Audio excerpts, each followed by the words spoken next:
à tous et à toute la communauté du tricot. Donc j'ai reçu un appel de mon papa cet après-midi qui me disait qu'il y avait un podcast audio à écouter de France Inter, Radio France, qui parle sur le tricot. Et donc, on va découvrir tout ça. Alors, il y a un petit résumé. Alors, c'est rigolo parce qu'il y a mon papa qui m'a appelé pour me dire qu'il y avait ça et qu'il fallait que je l'écoute. Bien sûr. Et il y a aussi Peppa qui m'a envoyé aussi un message avec le lien. Et donc j'ai dit, tiens, s'il y a 2 personnes qui m'ont demandé d'écouter ce podcast, il va falloir peut-être que je m'y mette. Alors, je suis quelqu'un de... Pas critique, pas forcément, mais voilà, je risque Je vais réagir un peu au fur et à mesure, en sachant que quand on réagit à des mots et à ce qu'on entend sans avoir la suite, des fois on peut mal interpréter les choses. Et puis après, je ferai peut-être un briefing, vous dire ce que j'en pense, etc. Alors j'ai un peu écouté. Bon, ça commence avec des petites blagues que j'aime énormément. Et je vais peut-être réagir à ça d'ailleurs, parce que j'ai fait des essais audio avant de commencer à enregistrer. Et donc j'ai écouté un petit peu, tout du moins le début. Donc c'est parti, on va écouter ça ensemble et je vais mettre des pauses je vais mettre des pauses de temps en temps pour voir un petit peu. Hop. Donc là c'est parti, petit jingle. Petit jingle, j'espère que vous entendez bien aussi et que vous m'entendez bien. Bonjour à tous, soyez les bienvenus dans Grand Main vous fasse loisirs, plaisir et curiosité, le club du vendredi qui a pour modeste ambition d'enchanter votre vie quotidienne. Ce matin, l'économiste et journaliste Loretta Napoleoni partagera sa passion pour le tricot, l'art du tricot qui raconte les changements sociaux, économiques et politiques au cours de l'histoire. Okay. C'est également une forme de yoga de l'esprit qui permet de tisser des liens. Je suis d'accord. Ça permet de tisser des liens et c'est un yoga de l'esprit, mais ça c'est quelque chose que je répète depuis très longtemps, surtout quand je fais les marchés, parce que c'est pareil, c'est quelque chose qui est c'est quelque chose que je dis à l'oral, que j'écris pas forcément. J'ai pas forcément fait de blog, etc. Je suis pas très forte à cet exercice. Je préfère je suis plus dans l'oralité et dans le partage et dans l'échange, etc. Donc voilà, c'est le genre de choses que je répète souvent quand je fais les marchés, quand je fais les conventions et quand je sors de chez moi. Très fort avec les autres. La journaliste Christine Pelledouel partagera son enthousiasme pour le livre de notre invité. Le chef Grégory Cohen vous proposera une recette à partager ce week-end. Bonjour Thibaut de Saint-Maurice. Bonjour Ali. En tenue décontractée ce matin. Ouais. Oui, mais dans le thème, quel est le menu de votre chronique, mon chef? Il a dit. Parce que c'est de la laine. C'est de la laine. Voilà. Allez, on enchaîne. C'est capuche, pas col roulé. Une question philosophique ce matin pour cette chronique. Nos vies ne tiennent-elles vraiment qu'à un fil? Bonjour Guillemette Odissino. Je vois qu'il y a Enrico des Tricoteurs Volants de Paris, il me semble qu'il a partagé le podcast. J'ai hâte d'en savoir plus. Il est trop mignon, il est trop adorable, il est vachement sympa. Je l'avais croisé une fois à l'Aiguille en fait. Sur Paris et c'est chouette de le revoir ici. Je le suis aussi attentivement. Bonjour. L'ami du vendredi, c'est votre chronique qui met en scène un personnage de fiction qui a réellement existé et qui mérite toute notre amitié. Ah oui, alors mon amie d'aujourd'hui, elle a vraiment existé, mais fort, très très très fort. Disons que pour vous donner un indice, elle a détricoté la censure. Si je ne la tutoie pas, c'est à mes risques et périls. Bonjour Maya Mazorette. Salut Ali. Quel est le menu de ta chronique? On reste dans le tricot avec le tricot de corps, le tricot de cœur et plein d'autres vannes nulles. Bienvenue dans Grand Main vous fasse, la vie quotidienne mode d'emploi. France Inter. Ali Réveil. Allez, c'est parti. Grand bien vous fasse. Bonjour Christine Pelledouel. Oui, bonjour Ali. Journaliste indépendante, co-autrice de la revue Grand Main vous fasse actuellement au kiosque. On vous entend moins dans l'émission car vous êtes en résidence d'écrivain en Bretagne en ce moment, c'est ça? Ah oui, quelle chance. Hein. Là, je suis... Donc là, j'ai mis pause. Apparemment, c'est cette dame, c'est elle qui va présenter un livre. Et c'est pour ça aussi qu'il y a cette émission Tricot. Je suis Béni des dieux, je suis en résidence à Dinan, dans une ville magnifique, extraordinaire, que je ne connaissais pas, que j'ai découverte, et dans un lieu magique qui est le musée Yvonne Jean Haffen, qui est la maison d'une peintre qui a vécu au XXe siècle et qui est vraiment une beauté. Et si vous êtes dans le coin, on peut venir vous visiter. Alors cet été... Alors j'écoute et en même temps je lis aussi l'article. Donc c'est pareil, je vous mettrai le lien vers le podcast ainsi que l'article. Comme ça vous pourrez aussi l'écouter sans que moi je coupe ou quoi. Parce que je vais faire un petit montage de ce que j'entends et des réactions pour que ce soit un peu plus audible et lisible. Parce qu'il parle beaucoup. Je vous en prie, Elle s'est isolée pour écrire. Alors cet été, Christina, vous m'avez alerté, harcelé sur la sortie du livre de Loretta Napoleoni, notre invitée, Le pouvoir du tricot, sous-titré Retisser nos liens dans un monde désunis, que l'on peut lire même si on éprouve un intérêt très modéré pour cette activité, comme c'est mon cas. Et le livre est absolument passionnant, on va y revenir. Mais vous m'avez bien harcelé. Et je vous ai bien harcelé parce que quand j'ai reçu ce livre, quand j'ai vu le titre, je me suis dit, oh non, le tricot, ah ben non, pas ça, le tricot comme développement personnel, non, pas ça.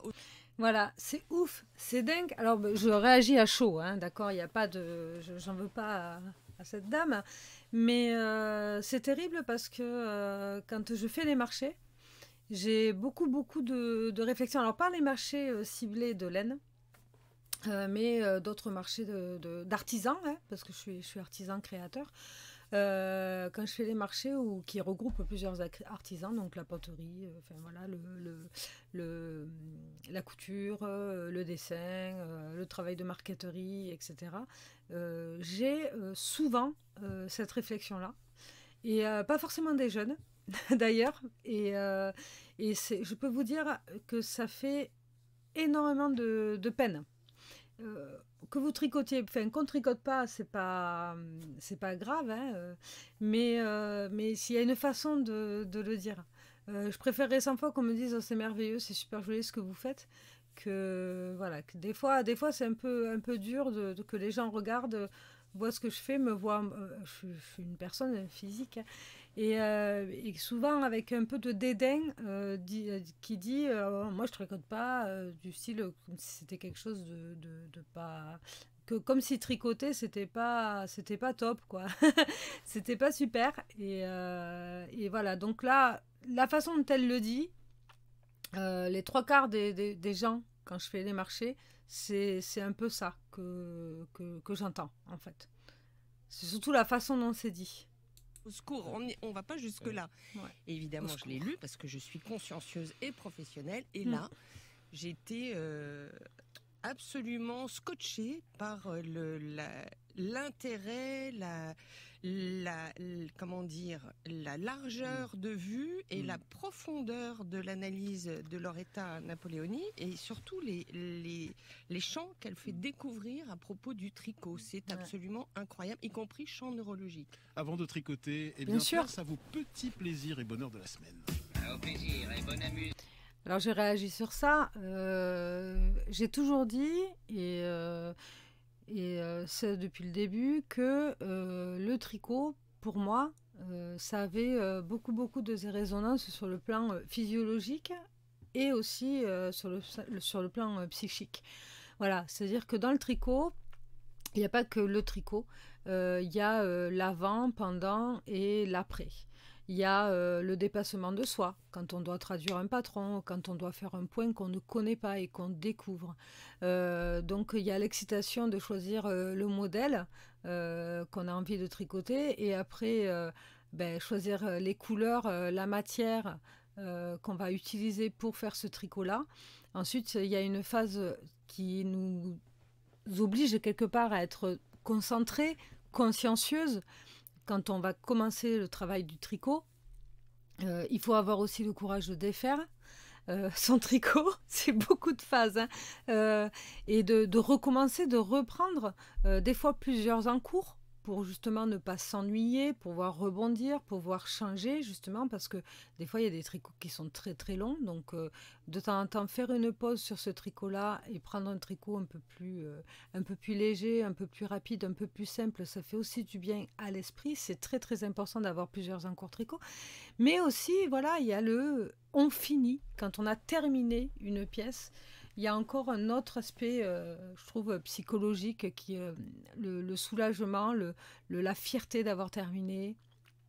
C'est hyper important, on perd beaucoup ces notions-là. Et ça fait énormément de bien, énormément de bien. C'est une liseuse que vous aimerez porter pour lire dans votre lit, une liseuse facile à faire et qui Place ne au vous gênera tricot. pas dans vos mouvements. 175 g de laine layette suffiront, ainsi qu'un jeu d'aiguille numéro 3. 80 mailles sont tricotées en côte une sur 10 cm de hauteur. Je ne comprends C'est mignon. strictement pas ce que dit cette dame Voilà, ça dans se le moque. magazine féminin le 10 mars 1960. Ouais, Bonjour Loretta Napoleoni, je suis Bonjour. ravi de vous accueillir. Vous êtes économiste et journaliste, vous avez travaillé pour la Stampa, pour The Guardian, pour El País, vous intervenez régulièrement sur CNN, sur BBC News. Vous êtes une journaliste reconnue dans le domaine du financement du terrorisme. Et alors, rien à voir avec vos sujets de prédilection, vous publiez chez Albin Michel Le pouvoir du tricot, retisser nos liens dans un monde désuni. Alors comment passe-t-on des questions de financement de terrorisme international à la question du tricot, Loretta Napoleoni? Bonne question. Bene. Io ho lavorato per Travaillé 30 anni pendant 30 ans con i terroristi. autour E du quindi terrorisme. andavo nel Medio Oriente, J'allais au Moyen-Orient, avevo dei contatti, j'avais des contacts, parlavo con delle persone che facevano je parlais cose avec des gens qui tremende. faisaient des choses terribles. E poi tornavo a casa. Et ensuite, je rentrais chez moi, nella mia casa di Londra, dans ma maison de con la Londres, mia famiglia, auprès de ma famille. e tutti erano felici. Tout le monde était heureux. Erano due mondi. C'était deux E mondes l'unico séparés. modo per Et la seule ricollegare manière i due de mondi relier les deux mondes era passare était un pomeriggio de passer une a après-midi lavorare a maglia, à travailler au davanti tricot alla televisione, devant la télé guardando en regardant disaster movie. Disaster Movie. Voilà, c'est la façon de décompresser en tricotant, en prenant le temps de faire et défaire. c'est mon point de vue. Enfin, c'est exactement ce pourquoi quand je parle du tricot, etc. Je le dis souvent que c'est une façon de lâcher prise en fait. On pense à son tricot. On regarde sa petite série et on est bien, quoi. On est bien, ça fait énormément de bien à l'esprit. Une émission Tutti bene. qui se terminait toujours bien. Loretta Napoleoni, Ça à se différents termine moments toujours de bien. crise dans votre vie, le tricot a été un fidèle compagnon, notamment quand votre mari vous laisse des dettes accablantes. Le tricot vous a permis de remonter à la surface. Hein. Sì, Oui. Perché in realtà io Parce qu'en ho réalité, imparato j'ai a lavorare a appris à maglia travailler au con tricot mia nonna.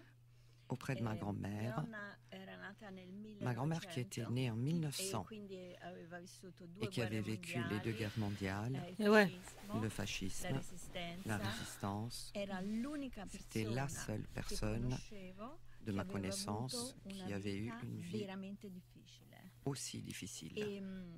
E quindi quando mi insegnava a Et lavorare a lorsqu'elle maglia m'apprenait à mi travailler au tricot, raccontava elle la me sua racontait vita. toute sa vie. E così Ouais. nel momento di difficoltà, Un moment de... Et dans les perché moments de noi nel difficulté, mondo parce que nous, contemporaneo, dans le monde noi d'aujourd'hui, occidentali, nous, les viviamo Occidentaux, una vita nous bellissima. vivons une vie merveilleuse, Sempre. toujours. E Ouais. quindi ho cercato nei Et j'ai donc ricordi cherché di dans mia mes souvenirs nonna de mes grands-mères la strategia per quelle était risolvere la la stratégie tragedia pour della mia résoudre vita. le E gros così è problème de ma come vie. se mia nonna Et mi c'est avesse comme si ma tirato un grand-mère filo di lana m'avait dall'aldilà. lancé de l'au-delà un fil en laine. Alors nous sommes de plus en plus coupés physiquement les uns des autres.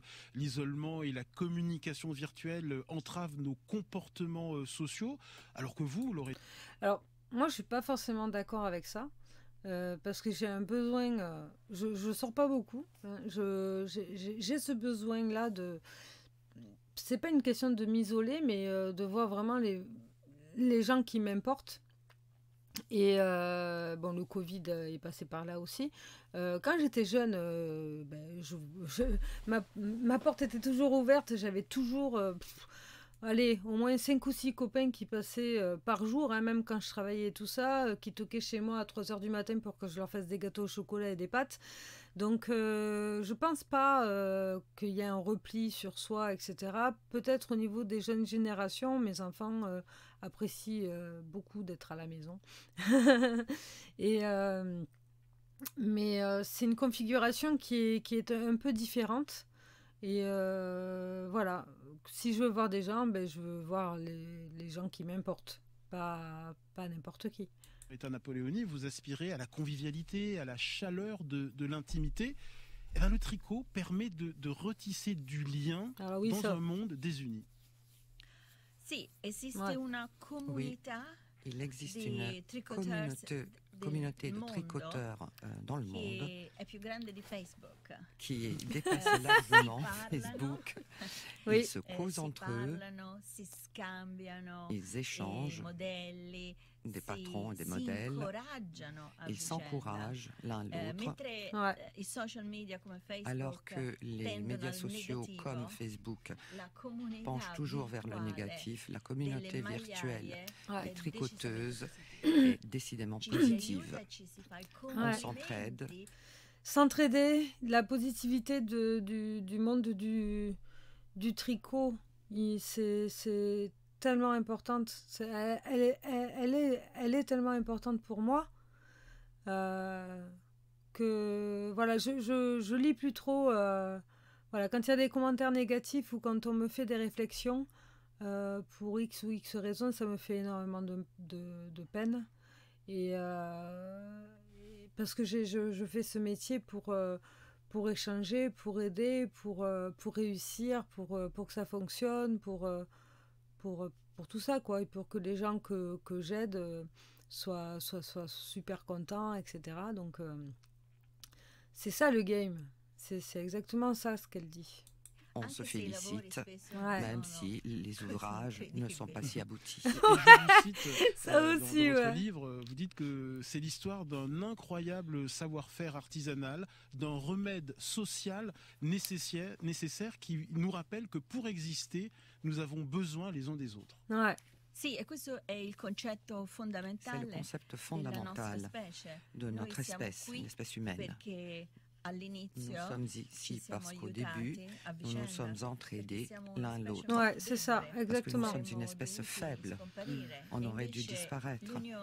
Au contraire, c'est l'union qui fait la force. L'union a fait la force. Voilà. Et on a réussi. Et puis c'est un acte d'amour, le tricot. C'est ce que vous disait votre grand-mère. On tricote toujours, en tout cas très souvent, pour quelqu'un. Sì, perché non si lavora mai. Moi, je tricote pour ma maman. Ah là là. Et bientôt, j'espère un peu pour ma fille aussi. Elle sera contente de retrouver toutes les écharpes et les châles que j'ai tricotées et les pulls aussi. On ne travaille jamais pour soi-même. On travaille toujours pour les autres. Et même quand on travaille sans vraiment connaître l'autre, on se rencontre et on offre l'ouvrage. Priscilla Pelledouane. Il y a un passage qui m'a beaucoup marqué dans votre livre, c'est celui où vous racontez un jour de profonde détresse que vous avez traversé après le problème qui s'est révélé à vous de cette avalanche de dettes que vous laissez votre époux. Vous êtes désespéré, vous connaissez une véritable crise de panique, vous vous effondrez sur votre canapé en larmes et sans arriver à respirer correctement. Arrive la personne qui travaille chez vous et petit à petit, en vous remettant le tricot dans les mains et en parlant avec vous, elle est parvenue à vous faire baisser le niveau d'angoisse, de stress, de chagrin, et à vous permettre littéralement, en prenant le fil, à renouer le fil de votre existence et arriver à dénouer petit à petit, en tout cas à commencer à dénouer les nœuds de ce fil qui littéralement vous étouffez, vous étranglez. Sì, è una storia che ho vissuto io personalmente, que j'ai vécue en première personne parce que j'avais lu il lavoro a maglia que le tricot aiuta con l'ansia. avec l'angoisse, qui est le mal du siècle. Mais cela ne m'était jamais arrivé d'avoir moi-même une attaque de panique. C'est comme une attaque cardiaque, dans le sens où on ne peut plus respirer. Ce fut vraiment épouvantable. Et elle, la dame mexicaine qui a travaillé pour moi pendant 26 ans, est une très grande tricoteuse. Elle fait des choses merveilleuses. Et elle venait le soir travailler au tricot avec moi. Et ce soir précisément, elle a réussi, à travers cet amour qu'elle m'a transmis pour le tricot, parce que cette femme m'aime, elle m'aime vraiment. Cet amour qu'elle a pour moi, elle a transmis à travers la maille, le tricot, à me faire comprendre, elle a réussi à me faire comprendre que je n'étais pas seule. Et c'est comme ça que je suis sortie de ma crise de panique. C'est ça, on n'est pas seul au tricot. C'est aussi pour ça que j'ai fait la vidéo de réaction pour le MCAL de Stephen West, parce que je veux dire, j'ai commencé il y a 8 ou 9 ans, je crois, maintenant. Et j'ai toujours aidé, sans forcément l'exposer à tout le monde, etc. Maintenant, avec les médias, c'est beaucoup plus facile de le faire. Mais j'ai toujours plus ou moins aidé les autres dans la vie de tous les jours, comme sur Internet, etc., par message privé ou en créant des groupes et tout. Et ça n'a jamais été une tare, ça m'a jamais embêté de le faire, etc. Et voilà, et ça peut te sortir de situations où quand on n'est pas bien, c'est vrai que le tricot, pour ça, c'est trop bien, quoi. Le crochet, de toute façon, tous les travaux manuels, il n'y a pas que le tricot, au final. Il y a aussi peut-être la lecture, il y a celles qui font la pâte fimo, ou découper faire des tableaux, les diamonds, tout ça. Même simplement de la décoration. Le travail manuel, on en a besoin. On a besoin de faire des choses de nos 10 doigts. La cuisine, il y en a qui se détendent en cuisinant, etc. Et puis, il y a nous. On se détend en tricotant. Grégory Cohen, il paraît que vous tricotez. Non, j'ai essayé de tricoter. Ouais. En fait, c'est incroyable ce que dit Loretta, c'est vrai. Il y a une analogie évidente sur la cuisine entre le tricot et la cuisine, puisqu'il y a ce partage, cette transmission qu'on va se donner, ce tour de main qui va être là. Moi, c'est quand j'ai divorcé de ma première épouse, où j'étais un petit peu tout seul, et j'ai des copines qui m'ont amené dans des cours de tricot. Génial. C'était absolument exceptionnel, parce qu'il y a une espèce de communauté, c'est vrai, il y a cette communauté du tricot qui est incroyable. Ils se mettent autour de toi, ils t'apprennent. Alors tu as des personnes qui connaissent super bien les différents styles de points, parce qu'il y a un nombre de points absolument dingue, et puis qui vont t'expliquer à le faire. Tu te trompes, c'est pas grave, tu le défais. Et le refais. C'est ça. Très intéressant. Tu défais, tu refais, tu te trompes, c'est pas grave. C'est central dans le livre de Loretta Napoleoni. Grand bien vous fasse. Une serpillière, c'est formidable, Thérèse. Je suis ravi. C'est un gilet. Ali Rébéi. Ah oui. Bien sûr. Alors, bien sûr, c'est un gilet. Il y a des trous plus grands pour les bras. Alors. France Inter. Grand bien vous fasse, loisir, plaisir, curiosité. On s'intéresse aux bienfaits du tricot en compagnie de Loretta Napoleoni, qui publie chez Albin Michel Le pouvoir du tricot. Et nous accueillons Enrico Castronovo. Bienvenue. Vous êtes avec nous. Bonjour à toutes et tous. Bienvenue. Vous êtes un passionné de tricot, c'est ça? Vous avez une boutique à Paris, une mercerie, c'est ça? Ouais, c'est chouette. Tout à fait. Et vous organisez des ateliers. Passionné que j'en ai fait mon métier.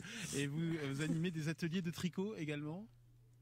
Aussi, oui. Bon, vous intervenez quand vous voulez. Alors, Loretta Napoleoni, j'ai relevé dans votre livre un enseignement essentiel du tricot qu'évoquait Grégory Cohen juste avant le disque. Une bonne tricoteuse doit avoir le courage de défaire son travail pour rattraper une grosse erreur. Une tricoteuse sait qu'elle peut tout arranger, pourvu qu'il reste du fil et des aiguilles, et qu'elle ait le courage de revenir en arrière et de tout recommencer. C'est un enseignement de la vie.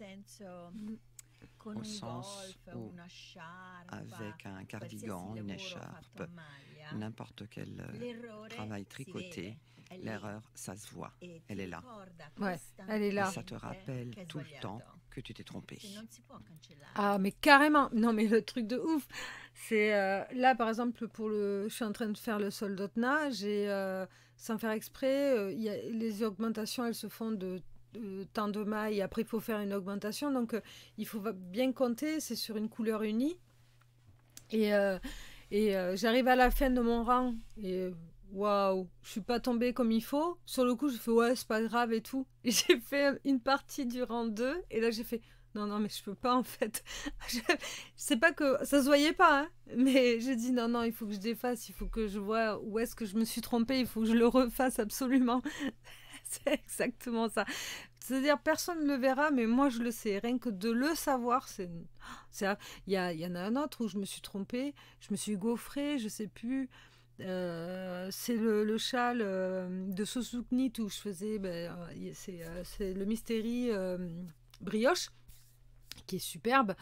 Et vraiment, chapeau, Sosu, masterclass, ce châle est magnifique. Et je me suis trompée, je crois, à la fin. Et je sais pas si j'ai bien... j'y pense encore. Voilà. J'ai réparé mon erreur. Hein. Je pense que c'est bon. Mais je suis encore dans le truc où de me dire ce que j'aurais pas dû défaire ce dernier rang. Hein, et de refaire comme il faut. J'ai pas défait, j'ai essayé de refaire. Je sais pas. Hein. Ça peut pas s'effacer, ça peut pas partir. On peut pas le mettre à l'envers. Il ressort toujours. C'est comme dans la vie. Ouais. Si on fait une erreur, une grande erreur, on ne peut pas oublier. Il faut faire face. Il faut résoudre. Il faut assumer. Revenir en arrière pour comprendre pourquoi on s'est trompé. C'est exactement ce qu'on fait avec le tricot. On revient en arrière, on défait, et c'est terrible. Mais ça marche. Priscilla Pelledouel, c'est une leçon fondamentale. Hein. Ah ben c'est fondamental, oui. C'est la question de la remise en cause de soi-même, de ce qu'on a fait. Et c'est ce que vous dites, hein, Loretta, c'est le courage d'affronter. Voilà, il faut regarder l'erreur. C'est moche, ça se voit. Eh ben, il faut revenir en arrière, défaire, pour refaire, pour que ça soit correct et beau. Enrico Castronovo, fondateur de la boutique Les Tricoteurs Volants à Paris, ça vous parle ? Oui, complètement. Ça, c'est quelque chose dont je parle pratiquement tous les jours avec mes clientes. Apprendre à tricoter, c'est, parmi d'autres choses, c'est apprendre à être prêt à défaire ce qu'on vient de faire. Ça fait un peu partie des règles du jeu. Ouais. Et après, il est vrai aussi qu'il y a deux types d'attitudes par rapport aux erreurs qu'on peut faire au tricot. Comme disait Madame Napoléoni, l'erreur peut sauter aux yeux, donc on décide de tout défaire jusqu'à refaire mieux sans erreur.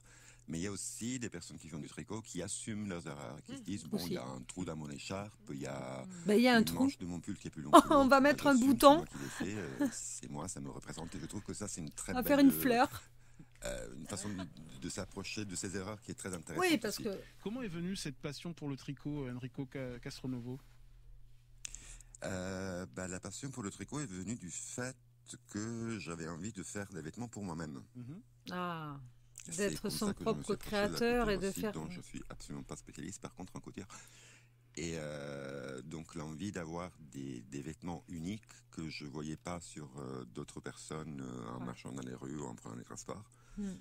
Et effectivement, un des aspects magnifiques du tricot, c'est qu'on peut faire soi-même ses propres vêtements, ses propres accessoires.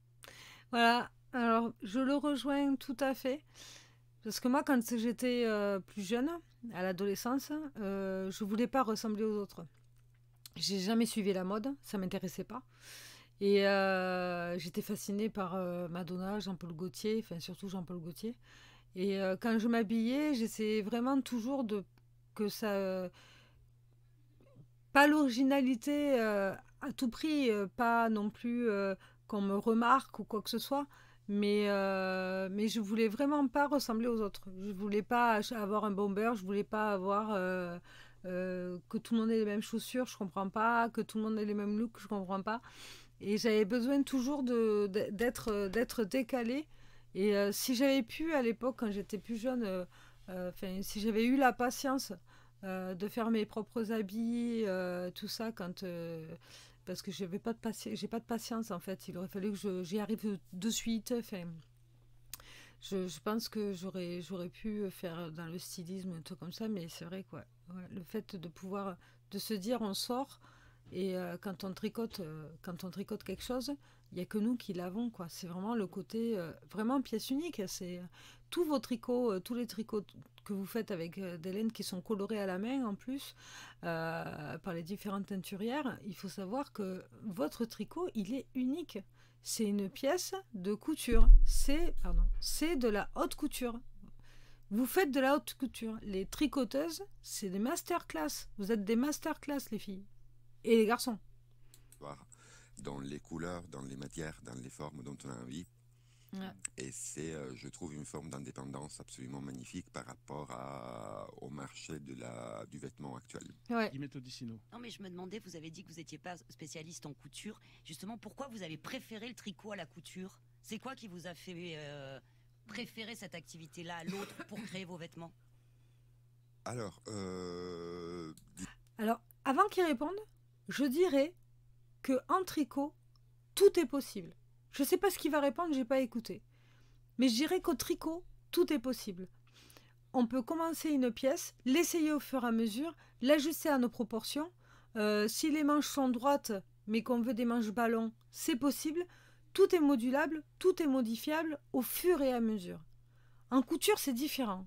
C'est différent. On suit un patron, si on se trompe, s'il manque quelques centimètres, des fois, on a du mal à se dire « Ah je prends un tissu d'une autre couleur, je rajoute des bandes sur le côté et là, je ferai l'originalité. » En couture, c'est possible aussi, mais c'est plus de... Je sais pas comment dire, c'est... Au niveau du tombé, de l'ajustement, etc., c'est peut-être un peu plus compliqué.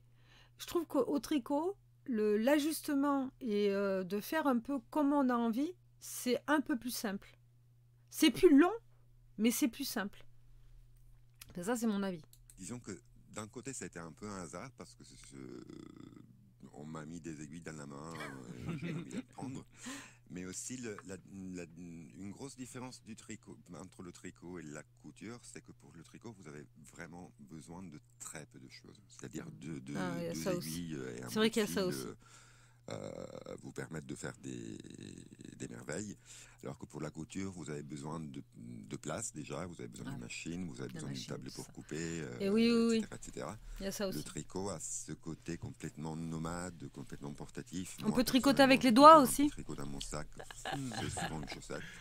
Et oui, il a souvent une chaussette et c'est vrai parce que quand je l'ai vu au salon à Paris, il tricotait une chaussette avec les 3 aiguilles et c'était bien parce que comme ça il pouvait présenter son kit, le kit, je sais plus si c'est Adi qui fait les 3 aiguilles, 3 mini aiguilles là, et il avait des chaussettes avec lui et il tricotait les chaussettes.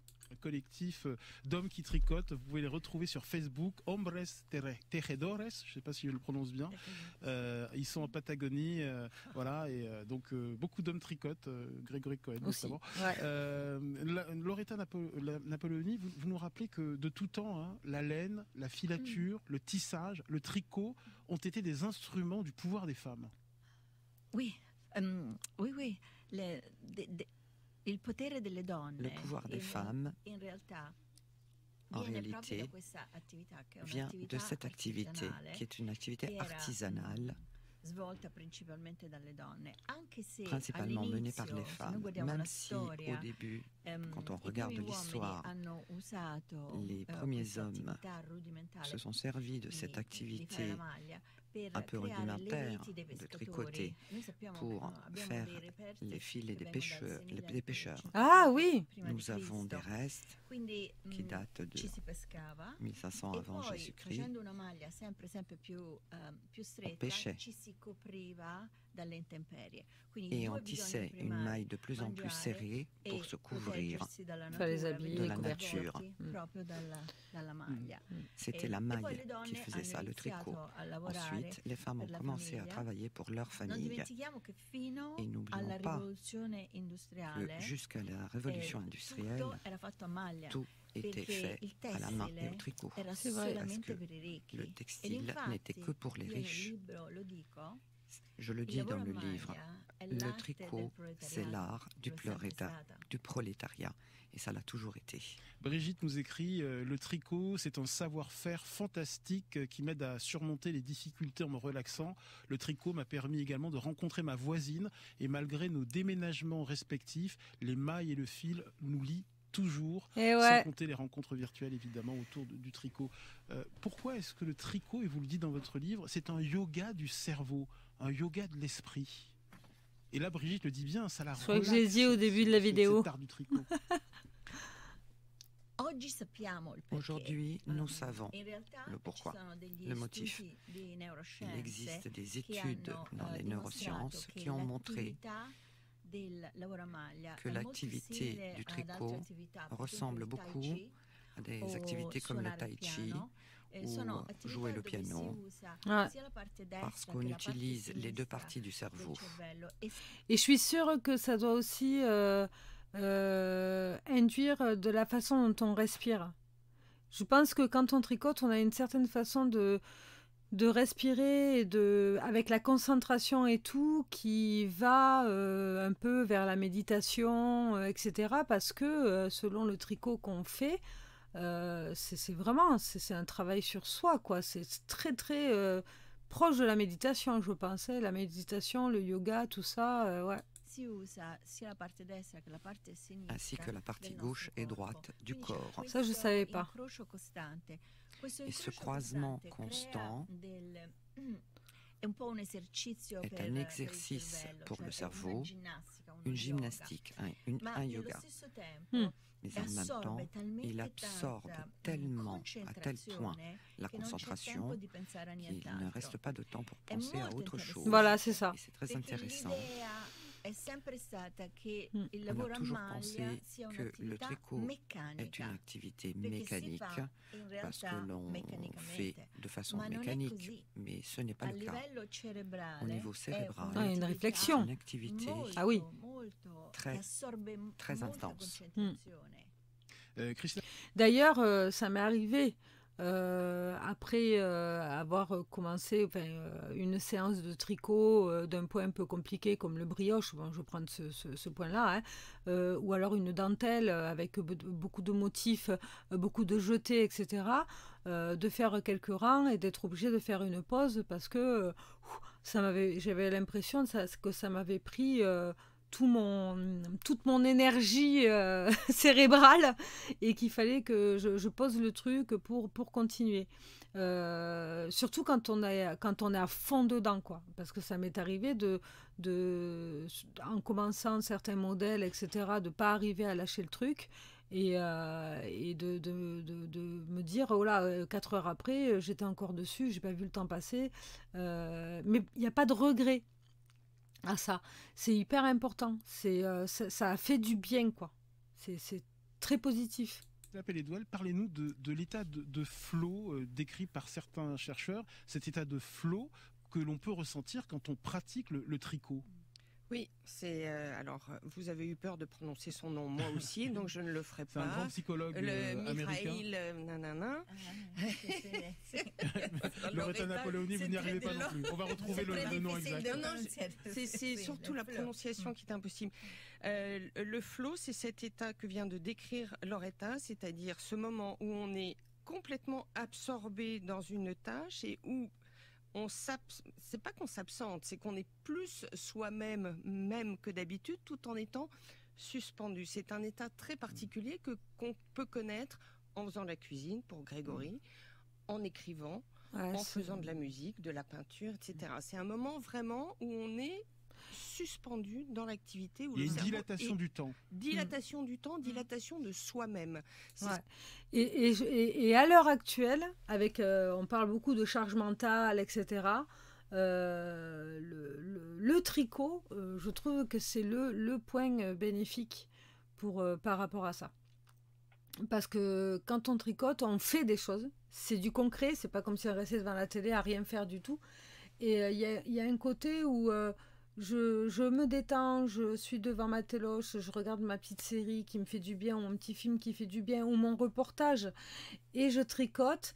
Et quand on a fini cette activité-là, on se sent bien parce qu'on a avancé, on est allé plus loin, ou pas, hein, parce que s'il faut défaire 10 rangs parce qu'on s'est trompé, mais c'est pas perdu, quoi. Voilà, c'est pas du temps, entre guillemets, perdu.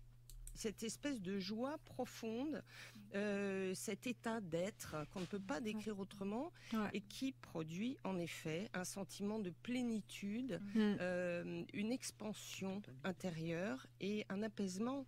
Mais il faut que ce soit les enfants connaissent ça très bien en dessinant, par exemple. Il faut que ce soit suffisamment difficile pour challenger l'esprit, mais ça c'est important. C'est important, il y a une difficulté, mais pas seulement. Il y a vraiment, par exemple, en jardinant, on peut parfemment connaître aussi cet état. On est à la fois présent et absent à l'environnement, à ce qui nous entoure. Loretta Napoleoni? Sì, il flow. Oui, le flow. Spiega. Anche, per esempio, gli sciatori, gli sportivi, aussi pour les sportifs, eux aussi, ils peuvent avoir du flow. Funziona in questo modo che ça marche la de cette manière. La difficulté doit être au niveau maximal de l'habileté de celui qui mène l'activité. Ce qui signifie qu'on ne peut pas faire quelque chose d'impossible, mais on ne doit pas non plus s'atteler à quelque chose de trop simple. Voilà. Toujours, toujours, toujours, et ça je le répète, ne pas avoir peur de tenter le niveau au-dessus. Bien sûr, quand on est débutante, on va pas tenter. pas non plus, faut pas s'écœurer. Mais après des années de tricot ou 6 mois de tricot, essayez un petit modèle avec le cran au-dessus, pourquoi pas? Pourquoi pas? Vous serez surprise, vous serez surpris de vos capacités et de votre réussite. Vraiment. Et cela se produit dans le tricot parce que les tricoteuses essayent toujours de s'améliorer, de faire quelque chose d'un peu plus difficile, d'un peu différent. Et lorsqu'il y a cette rencontre, c'est-à-dire que l'habileté et la difficulté sont à niveau, on crée ce flow qui est il s'appelle Mihaly, ce professeur qui a popularisé le flow s'appelle Mihaly Csikszentmihalyi. En quelques mots, Enrico Castronovo, vous ressentez ça également? Le tricot, c'est une activité complètement absorbante. Oui. Et c'est de là que vient aussi la fameuse phrase attends, je finis mon rang. Sortir.